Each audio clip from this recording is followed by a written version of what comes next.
Continuamos en la revista 110 y en este momento le damos la bienvenida a la licenciada Claudia Rita Abreu, quien es miembro del Comité Central del Partido de la Liberación Dominicana y la titular de la Secretaría de Igualdad y Equidad de Género de ese partido. Gracias por estar con nosotros a nuestra amiga Claudia Rita Abreu. Hola, buenos días y gracias por invitarme. Siempre me siento cómoda aquí con ustedes. Bien, tenemos muchos temas que hablar, pero estamos en época de pasar balance, un poco de balance al gobierno del partido de Luis Abinader, gobierno del PRM, que ya tiene un año de gestión. Dentro de todo, uno analiza todos los grupos y tú ves que cada quien tiene sus posiciones en sus respectivas áreas sobre este año de desempeño de ese gobierno. La opinión suya en las áreas que tienen que ver con usted. Mira, Michelle, tú sabes que las elecciones pasadas fueron unas elecciones bastante, vamos a decir, complicadas, un escenario donde hubo un problema hasta con la Junta Central Electoral. Yo he criticado abiertamente lo que viene siendo esa crispación social y esa política de odio que no colabora en lo que es el bienestar de la sociedad, vamos a decir, de manera psicológica y de estado de ánimo.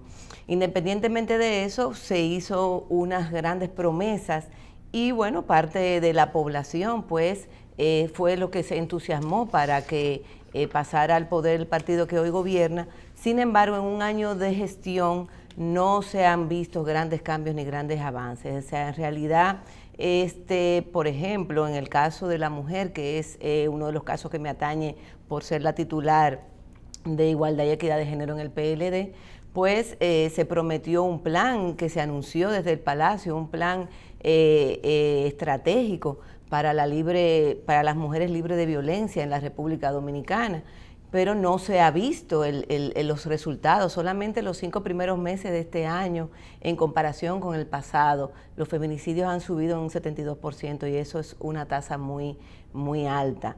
Entiendo que lo que viene siendo siempre las intervenciones que se hacen de manera del Estado, cuando hacen sus rendiciones de cuentas, etcétera, vemos muchas cosas que realmente es un rebranding. Por ejemplo, cuando tú ves el programa Supérate, es el mismo programa que había dejado la doctora Margarita Cedeño en Solidaridad, que sencillamente le cambian el nombre a pesar de que, bueno, no, le vamos a hacer tal o cual mejora, pero en realidad es un rebranding de muchas de las otras cosas.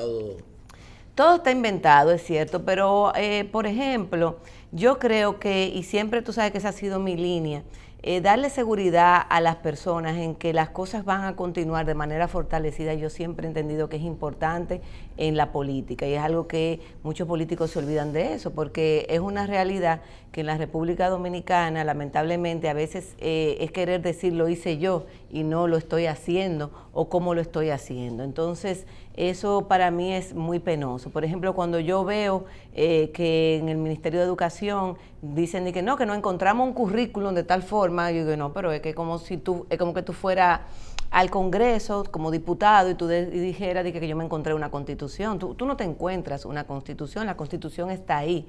Y el currículum dominicano, por ejemplo, es un documento que se estuvo trabajando desde el 2010 y ha participado todo el mundo. Entonces, ese discurso de siempre yo me encontré y eso estuvo mal, como que nadie participó, como que no hubo un consenso, como que no hubo un pacto educativo, es lo que yo considero que mantiene siempre a una sociedad crispada. Entiendo que en cuanto a las promesas, y mira que yo me he leído el asunto del plan de gobierno de Luis Abinader, realmente no se ha estado nada que enseñar respecto a lo que ellos prometieron. Si hacemos una parte, porque todo el mundo se va, y yo entiendo el rol de oposición que realizan ustedes y cada quien tiene que, tú no vienes aquí a hablar de lo bueno y un coso, pero siempre has tenido posiciones muy concretas y muy claras en las cosas que están bien. ¿Tú crees que realmente dentro de la crisis y lo que hemos pasado, en medio de un cambio de gobierno en tiempos diferentes, sin un tiempo de transición necesario? Las elecciones fueron el 5 de julio y ya el 16 de agosto había cambiado el gobierno. Una pandemia realmente con todas sus consecuencias. Podríamos hablar de la planificación, de la vacunación, de los brotes, de los rebrotes, de la crisis económica, del turismo y de todo eso.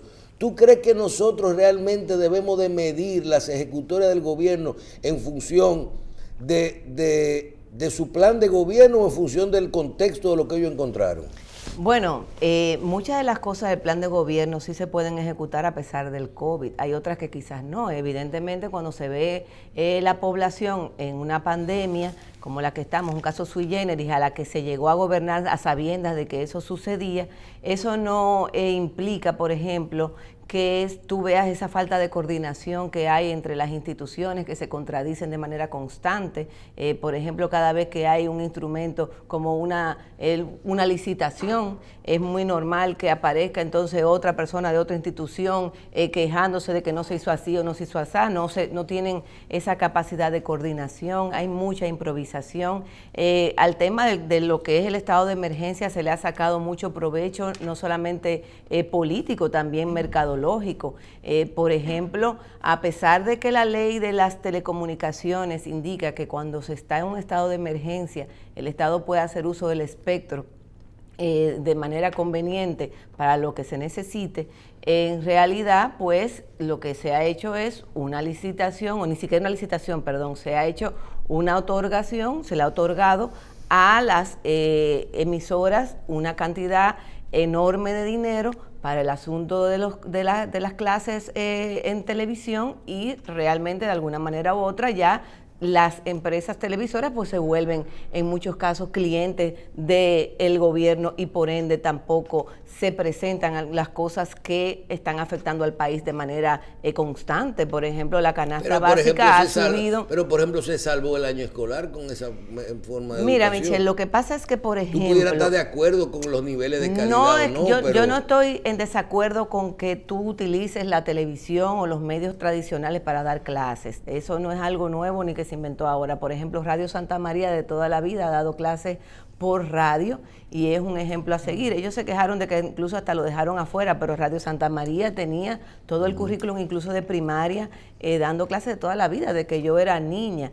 El tema está en que escoger, por ejemplo, no es necesario escoger canales premium, horario premium, cuando tú puedes utilizar el espectro de una manera más razonable y también dentro de un marco de precio que sea viable, porque fíjate que incluso se incluyeron emisoras que no tienen quizás el arraigo que tenga una emisora tradicional, sino que tienen algunos canales en YouTube, etcétera. ¿Y cómo tú evalúas temas que no tienen que ver, por ejemplo, con el área tuya? Si yo te digo a ti, evalúame cómo ustedes ven, por ejemplo, la vacunación al momento. Mira, el sistema de vacunación, tú sabes que todos nos hemos puesto a apoyarlo. Incluso ustedes fijan todas las posiciones que unifican las posiciones como partido dentro de las diferentes áreas para las posiciones que van a tener. Bueno, realmente los partidos cuando son organizados discuten y ahí hay un tema de elegir una posición según nuestra línea de pensamiento, porque tampoco es una posición por tomarla. Con respecto al tema de la vacunación, yo entiendo que de todos los partidos políticos que conozco se ha sido muy responsable apoyando la vacunación. Incluso el Partido de la Liberación Dominicana, así como han hecho otros, pues pusieron sus locales a disposición. El asunto de la vacunación, pues no se ha cumplido la meta como se esperaba, pero sí se ha estado llevando a cabo y entiendo que la ciudadanía ha jugado un papel importante en la participación, porque no es obligatorio irse a vacunar, pero creo que muchas personas han atendido al llamado, aunque en algunos lugares quizás remotos ha sido un poquito más complicado y tú has visto cómo hasta los diputados y los senadores se han involucrado a llevar a sus provincias el tema de la vacunación. No entiendo por qué hubo que cambiar la ley por la vacunación, eso es algo que todavía no lo comprendo, pero ya eso es una parte... La ley de compra y contratación. Sí, la ley de compra y contratación, así como se cambió la ley para poner al director de INAPA, entre otras cosas. Considero que el gobierno tiene mucho marketing, siempre en todo lo que promete, siempre hay una parte de que todo lo que encontraron nada sirve, o sea, o el país funcionó durante... Odio? Mira, política de odio es cuando tú te la pasas constantemente proclamando cosas como lo que te dije del currículo. Aquí nosotros encontramos como que todo es un desastre. Aquí nosotros encontramos que tú dices, pero tú no puedes encontrar un currículum, tú no puedes encontrar algo en la que tú entonces fuiste parte, y siempre en todas las cosas es como una comparación exagerada de que lo que nosotros encontramos fue un desastre de país, cuando el República Dominicana es un país que ha estado en un constante crecimiento. Los errores que se cometen en el Estado, porque todos somos humanos y se cometen errores en el Estado, son una cosa, y otra cosa es tú explicarle a la población en base a una comparación constante de algo terrible. O sea, tú vas y todo lo anterior es terrible, es como la persona que tú conoces y de repente, para que tú no le preguntes por su bienestar o cómo le va en la vida, empieza a hablarte mal de otra persona que conocen en común. Eso es muy típico y se fomenta mucho esa crispación. Y considero que no es bueno ni saludable porque eso baja el debate. Los países que deben de seguir en su línea de desarrollo tienen que elevar el tema de debate y empezar a trabajar en función a la realidad que hay. O sea, cuando se llegó al gobierno se sabía que había un COVID, se han tomado préstamos increíbles comprometiendo el futuro de nuestra sociedad, pero todavía tú no ves las ejecutorias. Y también de manera irresponsable se dice que se está ahorrando.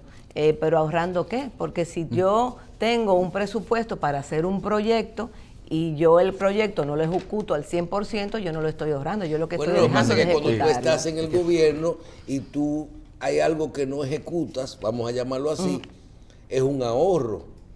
Pero si tú también tienes otra forma de verlo, yo te digo a ti, mientras tú tengas un presupuesto global con mayor endeudamiento, y para poder suplir el presupuesto, nunca hay un ahorro.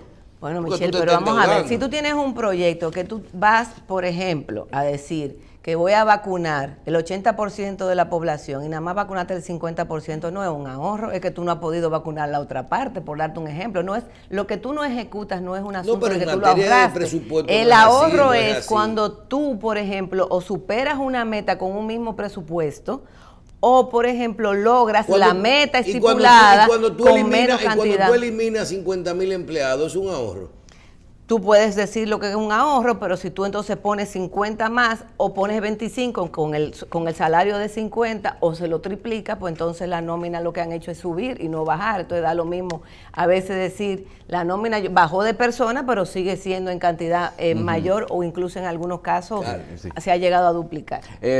Uno se pone a ver las personas que defienden lo que es el primer año de gobierno y uno enumera muchos logros a nivel institucional, es lo que es siempre, fortalecimiento de la justicia, la supervisión de los procesos públicos, o sea, no se puede ni siquiera en eso poder reconocerle quizás algún avance a lo que es el actual gobierno. Mira, cuando se habla del asunto institucional, y yo soy una persona que siempre me fijo en esas palabras, no ni siquiera en los gobiernos de ahora, sino toda la vida, porque son como algunas muletillas que utilizan algunas personas y se oye muy bonito el tema de la institucionalidad. ¿Qué es la institucionalidad? La institucionalidad es que la institución está por encima de lo personal, eso es lo que significa la institucionalidad. Yo llego a un lugar y yo respeto los estatutos o las cosas que tiene la institución y las especialidades que tiene esa institución y los especialistas que tiene esa institución por encima de algún compromiso, incluso partidario, que la persona incumbente puede tener. Entonces, se habla mucho de eso, sin embargo, por ejemplo, una de las cosas que ha pasado con la fiebre porcina se le atribuye a que el personal que que durante décadas era que cuidaba el hecho de que no se entrara al país ese tipo de infecciones, que es un trabajo constante, fue cambiado de la noche a la mañana. Entonces ahí tú dices, ahí se lacera la institucionalidad. Quizás, por ejemplo, en instituciones más técnicas han prevalecido personas que tienen ciertos expertise en el área correspondiente, pero esa no es la media. Entonces, bueno, hemos fortalecido la institucionalidad. ¿Qué es la institucionalidad? Cuando tú cambias un especialista por un amigo, pues no necesariamente tú estás prevaleciendo la institucionalidad cuando estamos hablando de temas que son específicamente técnicos. Entonces, esas son a veces muletillas que se utilizan para mostrar algo que es como intangible, por así decirlo. Okay. Y que al final de cuentas, pues eso termina permeando en lo que es la gestión de gobierno. Al final de cuentas, te voy a decir algo. La crisis no se ha sabido enfrentar de la manera adecuada. Si no, no hubiese ahora mismo estado la canasta básica tan disparada. Una compra que, por ejemplo, yo personalmente hacía con 5,000 pesos en el supermercado, allá va por 9,000 pesos. Entonces, eso es algo que afecta directamente a la población y también está en contra de todas las promesas sobre el tema de la igualdad y el tema de la desigualdad en la población. Por ejemplo, ¿qué te puedo decir? Nosotros los dominicanos a veces no tenemos una relación con el Estado difícil como ciudadanía, y yo creo que lo que estamos viendo, no desde ahora, sino si lo podemos analizar en retrospectiva, yo entiendo que la ciudadanía dominicana debe de empoderarse más por las cosas que importan.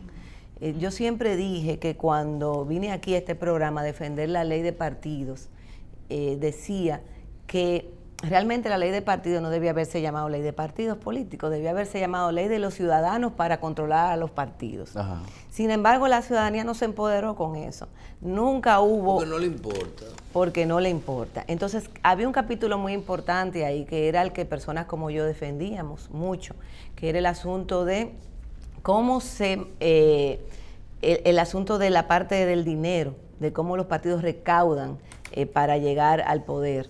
Y esa para mí era la parte fundamental de la lucha de la corrupción. Y siempre decía que por qué la Marcha Verde no tenía ese capítulo en sus protestas, porque realmente es la semilla fundamental de quien financia las campañas políticas. Entonces, entiendo que estos distractores... Ahí que comienza todo. Exacto, sí. Estos distractores hacen que la gente lo que se la pase en discusiones que no llegan al fondo del asunto y nos veamos siempre como con lo mismo, como con esa cosa que al final de cuentas no resuelven. Y creo que ante la crisis mundial que hay, ante la crisis nacional, realmente el gobierno ha mostrado mucha improvisación, mucha falta de experiencia, a pesar de que no todas las personas que están ahí son nuevas gobernando.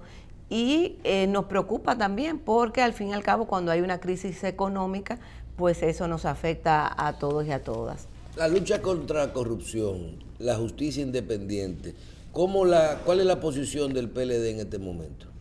Bueno, mira, tú sabes que entendemos que cada persona tiene que responder por sus hechos de manera particular, porque al fin y al cabo es una realidad que cuando tú estás en una institución o en un ministerio, lo que tú hagas ahí o el abuso de confianza que hiciste del cargo que se te dio, pues tú tienes que responder ante la sociedad. Entonces, nosotros entendemos que todo tiene que ir a su curso y no vamos a interrumpir los procesos. ¿Tú entiendes que hay persecución en este momento, que es aleatoria la justicia? Mira, de mi percepción personal, sí entiendo que la mediatización de la justicia le hace mucho daño institucional, y ahí sí te tomo la palabra, a lo que es todos los procedimientos. Las personas cuando están en una política que se le infunde ese odio y dice que bueno, yo no quiero saber de fulano de tal y me alegro y me siento en mi casa de que está pasando por lo que está pasando, y el odio tiene la misma característica del amor, que es totalmente irracional.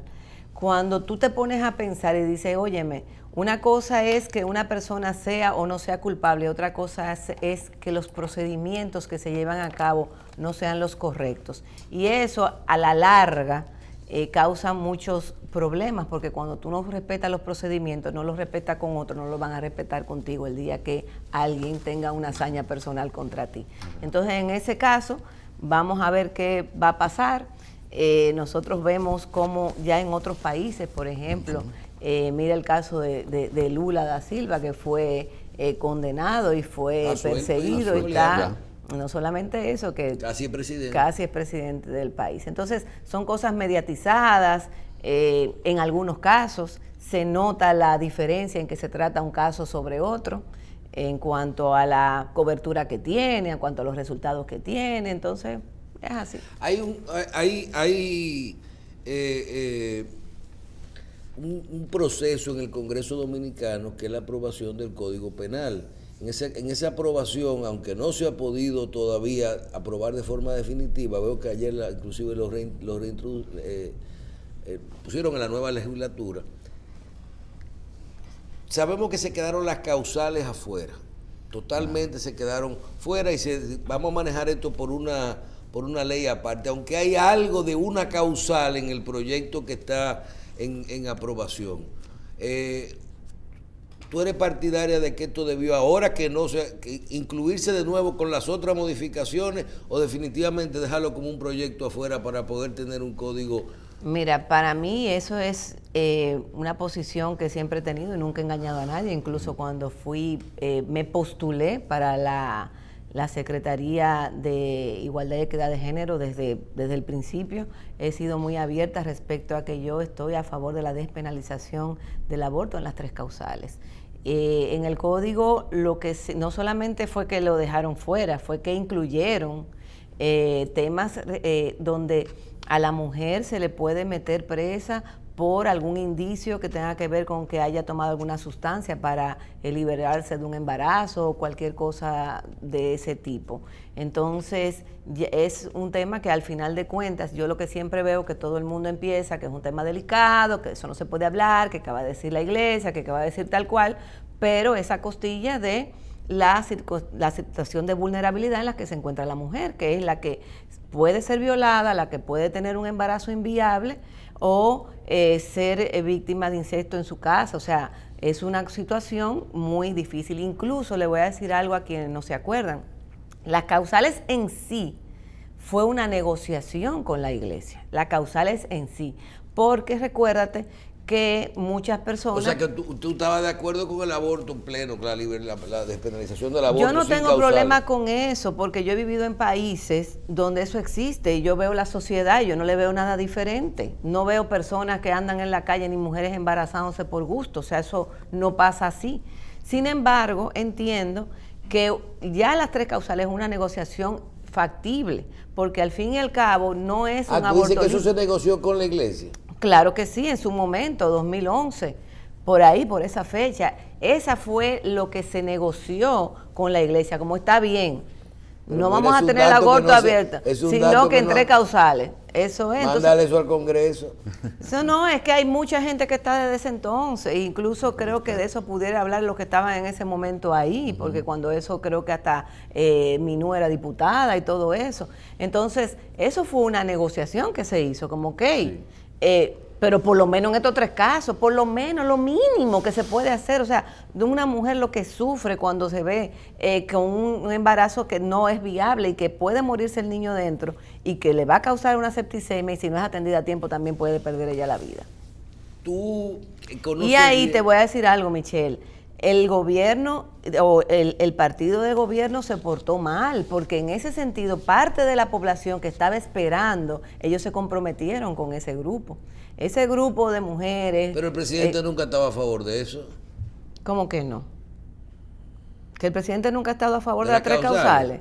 Bueno, que sabe de qué presidente, pero sí él dijo que estaba a favor, por eso hay hasta video de eso. Y ese grupo de personas, yo sé que se hicieron sus acuerdos y ellos fueron los quienes también apoyaron al gobierno actual. Y como siempre ¿Y en la votación, el PLD, cómo votó? El PLD siempre ha tenido internamente un problema con eso, porque hay un grupo que yo no sé por qué ahora se han convertido en fundamentalistas, porque una cosa es tu ser religioso, que hay personas religiosas que entienden que eso no tiene nada que ver con la religión, y hay otro grupo que siempre con su mente progresista. Eso es un problema que tenemos en República Dominicana dentro de todos los partidos políticos, y más, sobre todo más agravado en el partido de gobierno y nosotros. Pero sí el PLD como partido tomó la posición a favor de las 3 causales, pero tú sabes que al final de cuentas los diputados y las diputadas, como son ahí puestos por la voluntad del pueblo, pues entonces ellos entienden que...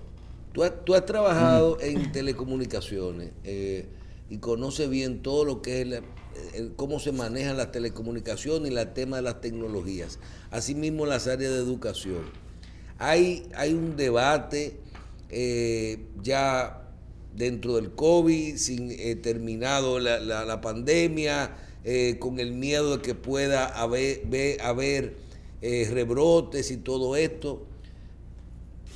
Si tú tuvieras que evaluar cómo manejar la educación a todos los niveles en República Dominicana, la educación superior, la educación inicial.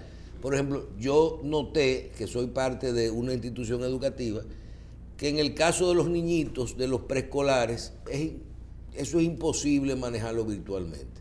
Eso es muy difícil. Pero noté que en el caso de la educación superior, funciona bastante bien la educación virtual. Yo no sé si la conectividad, el tema del manejo del tiempo, claro, no en el área práctica, pero en la parte teórica funciona, entiendo que funciona muy bien. ¿Qué tú opinas de cómo debiéramos los países ahora manejarnos de ahora en adelante con respecto a esto? O sea, ¿podría salir algo bueno del tema de haber creado todas esas plataformas durante la pandemia y vamos a decir, aprender al vapor a manejar y estudiar con el uso de las tecnologías? Bueno, mira, personalmente... No estoy hablando necesariamente de televisión, radio... No, yo te entiendo. Personalmente te digo... Estoy hablando de educación y de tecnología. A mí me preocupa que lo que se logró gracias o por defecto del tema de la pandemia, porque muchas de esas plataformas que utilizamos ahora de manera común existían, pero no la habíamos asumido ni dado el uso correspondiente hasta que nos vimos en la situación. Creo que esa dinámica que se formó es importante ver cómo se puede mantener con cosas específicas. Realmente la educación presencial es importante y la educación virtual no necesariamente suplanta a la educación presencial, como tú explicas, porque por ejemplo ya en nivel de universidad, de nivel de curso, de maestría, es mucho más fácil, pero con el tema de inicial, pues parte de lo que viene siendo la educación inicial es precisamente el trabajo en común, el acercamiento, etcétera. Yo creo que se puede buscar la manera de combinar ambas formas.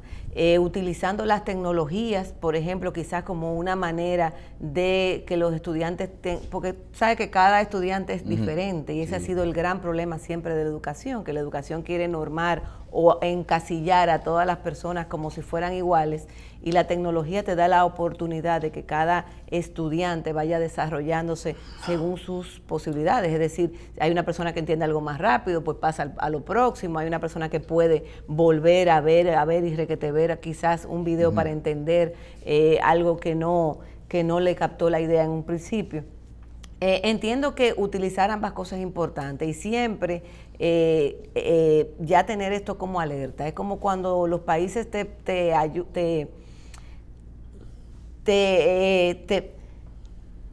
entrenan como para tú tener un terremoto, como pasa en México, que a cada rato en las escuelas hacen un simulacro. Exacto. Yo entiendo que la ciudadanía o a nivel mundial nosotros tenemos que estar entrenados para vernos en una situación pandémica eventualmente.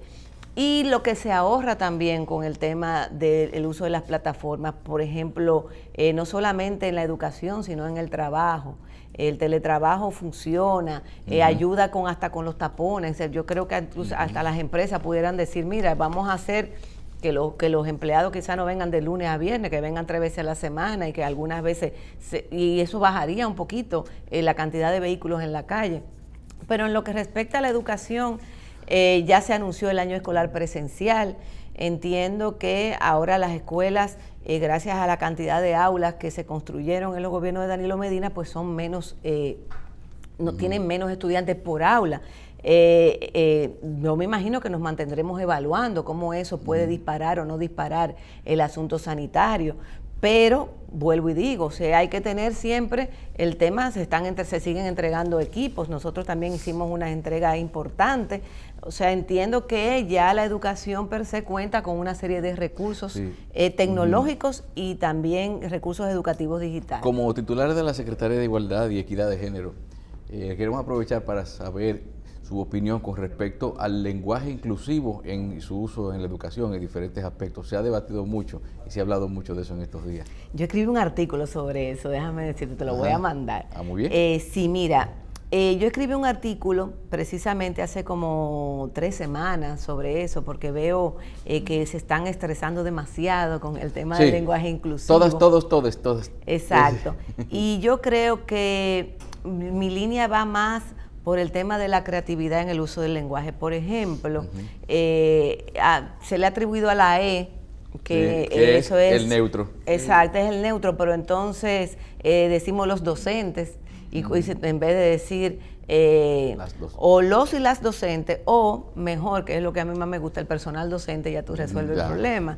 Es como cuando si te diriges a lo que es los estudiantes, para no decirlo en masculino, pues el estudiantado, el alumnado, la clase trabajadora, hablar sobre las personas o el individuo. Y ya con eso entiendo yo que ahí estamos usando un lenguaje. Exagerando, con eso como un tollo. Mira, lo que pasa es que el lenguaje importa, Michelle, cuando de manera constante, por ejemplo, tú oyes, es que los trabajadores, tú vas dejando el tema de la mujer a un lado, entonces todo eso tiene su historia. Las mujeres hemos participado en todas las luchas del mundo, desde la Revolución Francesa, la Revolución Rusa, y nunca hemos logrado lo mismo que los hombres y luchamos al lado de ellos. Entonces volvemos otra vez a hacer una lucha para que las mujeres podamos votar. Eso estaba bien, damas y caballeros, está bien. Ahora con todo esto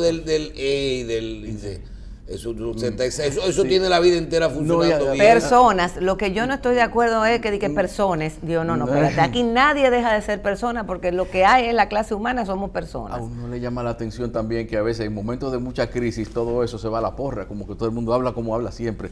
Y además, uno de los argumentos de las personas que hasta constitucionalizaron el uso del lenguaje con perspectiva de género era que decía que era una forma de lucha en contra de la violencia y la exclusión contra la mujer, pero yo veo que los niveles no bajan aún a pesar de eso.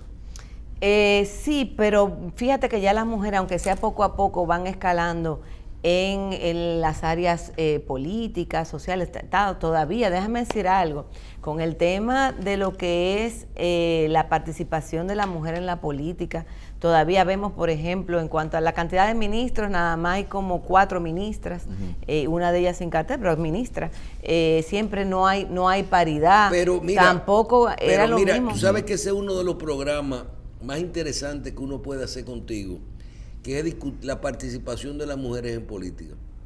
Porque realmente los que conocemos las estructuras de los partidos, nos damos cuenta que las mujeres como que teníamos muchos años con estructuras masculinas dentro de los partidos, por diferentes razones. Y estoy hablando desde arriba hasta los comités de base, las mesas de todo. Entonces, en un momento dado, las mujeres tienen más participación, pero no querían tener el tiempo que eso llevaba allá adentro. Entonces, tú tenías ya todas las cúpulas copadas, pero tú te vas dando cuenta con el tiempo que si una mujer dice, yo voy a comenzar a durar 4 o 5 años yendo toda la semana a mi comité que me toca de base, o me voy a postular para ser de la unidad de género, cuando tú tienes el tiempo, entonces tú lo vas logrando, pero eso necesita, no necesariamente es discriminación, es que a veces hay un tiempo y un trabajo necesario para tú llegar ahí dentro de los partidos. Sí, mira, siempre se dice eso. Como Michelle, que no había participación. Mira, Las mujeres sí participan en política, más de lo que se cree. El tema de la mujer en la participación política es que tiene un techo de cristal y también el ambiente político es muy masculinizado y no necesariamente se les da oportunidades. A veces, por ejemplo, hay una mujer que tú dices, ¿de dónde salió esta? Pero esa tenía, qué sé yo, cuánto tiempo trabajando, pero quizás quien se beneficiaba. Tú entraste al Comité Central este año y ganaste la titular de pero de yo tengo muchísimo tiempo en el PLD, mijo, yo eché mi diente ahí. ¿Unos días? 20 añitos. Mira, hombres que tenían menos tiempo que yo en el partido, ganaron al Comité Central, no en esta pasada, en la anterior del 2013, y no solamente eso, sino que hasta se vieron beneficiados con decretos y cosas. Yo lo que pasa es que no puedo entrarle a eso una situación de género, porque no es un asunto de género en ese caso, pero siempre se visibiliza cuando es una mujer que accede a que de dónde salió esta. ¿Es machista el PLD? Igualito que la sociedad dominicana. La sociedad dominicana es machista y así mismito se ve no en el PLD, sino en los partidos políticos de la República Dominicana. Por ejemplo, si tú ves todas las directivas de todas las otras instituciones no gubernamentales, tú vas a ver muy poca participación de la mujer también. Bueno, aquí sí usted puede participar todo lo que usted quiera. No, yo sé que sí, gracias. Gracias, licenciada. Ya no cubre el déficit. Claudia Rita Abreu, miembro del Comité Central del PLD y titular de la Secretaría de Igualdad, Equidad de Género de ese partido. Gracias por estar con nosotros. A ustedes. Carlos, nos vemos en las retransmisiones de todo el día y la noche de este programa, así como mañana desde las 5 de la mañana con Revista 110.